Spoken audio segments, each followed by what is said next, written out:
એક જ ક્ષણમાં રસ્તો લોહીથી લાલ થઈ ગયો। લોકો કંઈ સમજે એ પહેલા ધારિયાના ઘા વરસી ચૂક્યા હતા। ગંભીર હાલતમાં યુવકને હોસ્પિટલ પહોંચાડવામાં આવ્યો, પરંતુ ડોક્ટરોના તમામ પ્રયાસ છતાં તેનો જીવ બચી શક્યો નહીં અને આખરે એવું શું બન્યું કે યુવકને જાનથી મારી નાખવાનો વારો આવ્યો। શું આ એક માત્ર સામાન્ય ઝઘડો હતો કે પછી વર્ષોથી સળગતું મન દુઃખ? પોલીસની તપાસ આગળ વધી અને એક પછી એક પડદા ઉઘડતા ગયા અને આખરે 5 આરોપીઓ કાયદાના સંકંજામાં આવી ગયા। શું છે સમગ્ર મામલો? આવો વિગતે વાત કરીએ આ અહેવાલમાં। નમસ્કાર, હું છું આસિફ કાદરી અને સ્વમાન સાથે તમારું સ્વાગત છે।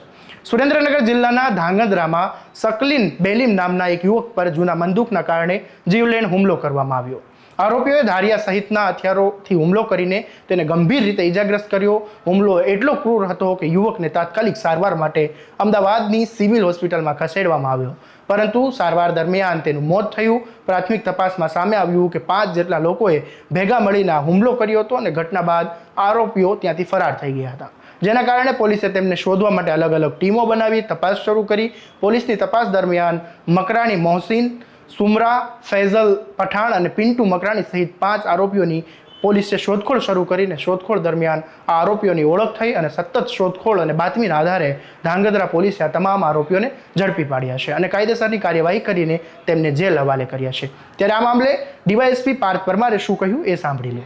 તારીખ 2 જૂન 2024ના રોજ ધાંગધ્રા સિટી પોલીસ સ્ટેશન ખાતે ભારતીય ન્યાય સંહિતાની કલમ નંબર 310(2), 311, 351(2) અને 352 મુજબ તથા ગુજરાત પોલીસ એક્ટની કલમ 135 અનુસાર ગુનો દાખલ કરવામાં આવેલો છે।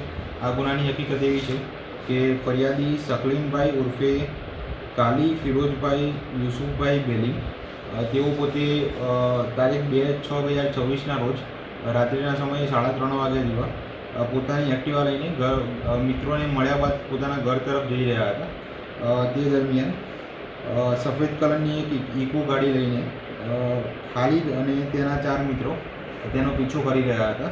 આ ખાલિદ છે તેની સાથે જે ફરિયાદી અને તેના પિતા છે તેની સાથે જૂનું બંદૂક ચાલતું હતું અને આ કારણોસર ગાડી ચલાવનાર જે ખાલિદ છે તેમણે પોતાના મિત્રો સાથે મળીને ફરિયાદીની એક્ટિવાની આગળ પોતાની ગાડી ઊભી રાખીને ફરિયાદી અને આરોપી અને એના સાથેના 4 મિત્રો નીચે ઉતરીને અલગ અલગ પ્રાણઘાતક હથિયારો જેવા કે લોખંડનો પાઇપ, લાકડાનો ધોકો અને ચેન ચક્કરથી બનાવેલું લોખંડનું હથિયાર વગેરે વડે ફરિયાદીના ઉપર ગંભીર ઇજાઓ પહોંચાડવામાં આવેલ છે અને માથાના ભાગે ધારિયું મારીને અને હાથ અને પગમાં ફ્રેક્ચર કરવામાં આવેલું હતું અને ત્યારબાદ ત્યાંથી ઇકો ગાડી લઈને ભાગી ગયેલા હતા। આ જે ફરિયાદી છે તેમણે તાત્કાલિક પોતાના મિત્રને ફોન કરેલો હતો અને આથી તેમને ધાંગધ્રા સિવિલ હોસ્પિટલ ખાતે દાખલ કરવામાં આવેલા હતા અને ત્યાંથી તેમને સુરેન્દ્રનગર ટીબી હોસ્પિટલ ખાતે રિફર કરવામાં આવેલા હતા અને ત્યાંથી તેમને અમદાવાદ રિફર કરવામાં આવતા ત્યાં તેમનું મૃત્યુ નિપજેલું હતું।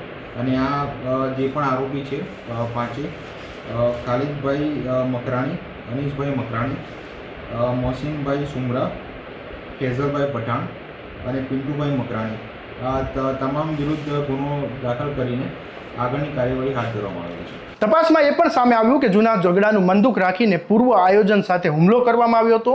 વ્યક્તિગત વેરઝેરના કારણે યુવકને નિશાન બનાવીને તેની હત્યા કરવામાં આવી હોવાનું પોલીસની તપાસમાં સામે આવ્યું છે। આ બનાવ બાદ સમગ્ર વિસ્તારમાં ચકચાર મચી ગઈ હતી। સ્થાનિક લોકોમાં પણ હત્યાને લઈને ભારે રોષ જોવા મળી રહ્યો હતો। હવે પોલીસે તમામ આરોપીઓને કાયદાના સંકજામાં લાવીને કેસની વધુ તપાસ શરૂ કરી છે અને આ ઘટનાના અનેક પાસાઓની પણ તપાસ ચાલી રહી છે। ધાંગધ્રા પોલીસની ઝડપી કામગીરીના કારણે ગણતરીના સમયમાં જ આ હત્યાનો ભેદ ઉકેલાયો છે અને 5 આરોપીઓને હવે જેલના સળિયા પાછળ પહોંચી ગયા છે। દરેક વધુ અપડેટ માટે તમારા સ્વમાનને સબસ્ક્રાઇબ કરી દેજો અને આ વિડીયોને શેર કરવાનું ભૂલતા નહીં। નમસ્કાર।